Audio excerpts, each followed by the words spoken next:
Once upon a time, there was a theater. A grand, stately old theater. The kind that in past generations had the biggest stars of the day tread its boards. One that was full of music and voice and life and stories. But that was in the past. As time went on, and cinemas and computers filled the world, there was less time for theaters. And as much as the people of the town in which the theater resided loved it, they soon began to leave that place and forget. Until finally, it was closed, abandoned. And for years it lay derelict, unused, gathering not just dust, but much more hazardous debris. Humans who would break in and rifle through the cabinets and cellars to see what had been left behind. People who sprayed graffiti over the once crystal clear transparent windows. Whatever wasn't covered by paint was eventually covered by dust and grime. And over time, the theater lost its reputation as a glittering center of culture and community, and gained a new reputation as a dangerous place, a bad place. And for many years, it was just that, a loathed, disrespected spot in the middle of a city. However, much like rainwater collects at the bottom of a tropical basin, so too do bad ideas and bad feelings funnel down towards their lowest point. The psychic energies of the town, the casual thoughts, the active thoughts, the averted glances, all of it began very slowly to accumulate inside the theater. Whispered words, squinted eyes, each look askance towards this theater was another bit of hateful energy that began to pool within it. And much like a great river must sometimes break free of its banks and flood,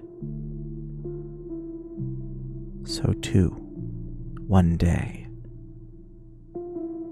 did the dark vibes that had been swirling and gathering in this dark place begin to break free. One night, on Halloween, because when else? A voice was heard. It started small, quiet, unhearable to anyone unless they had put their ears to the windows, and who would do that? But the voice became louder and was soon joined by more voices, weaving together around and around in some impossible tune that began to captivate as much as it horrified, to repulse as much as it enchanted. People walking by, whether they be trick-or-treating or revelers, began to hear The melody drifting out of this theater, somehow familiar, like snippets of Broadway musicals gone by, orchestra and opera and sideshow and vaudeville. So many voices, but in those voices, so too were the whispered voices of the mothers who walked by and said, "Don't you go in that place." So too were the dismissive voices of the city council people who turned down appeals for refunding and refurbishing. All of those were woven into this horrifying orchestral masterpiece that began to exude from the theater. Some people ran. Some people were frozen where they stood. Those that stood still saw something impossible, as if the sound were not impossible enough. They saw a horror beyond comprehension. The theater began to grow, but not grow. They stared at the walls and the ceilings and the windows. They weren't changing size, and yet something about it began to grow. The idea of it began to grow until it became a towering phantasm of ideas and celebrations and stories and voices gone by.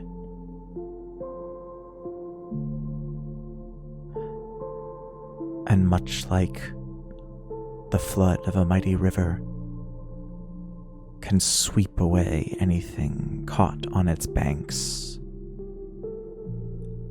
so too were many of the people of that town swept away by the sound and size and shape of this hideous place.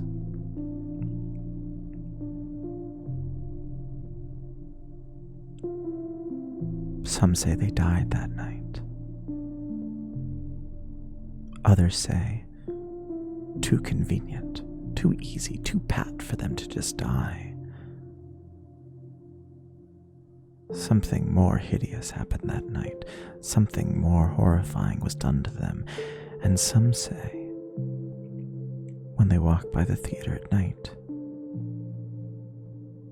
they hear a voice. Small, lonely voices crying out, not for help, but to once again be seen.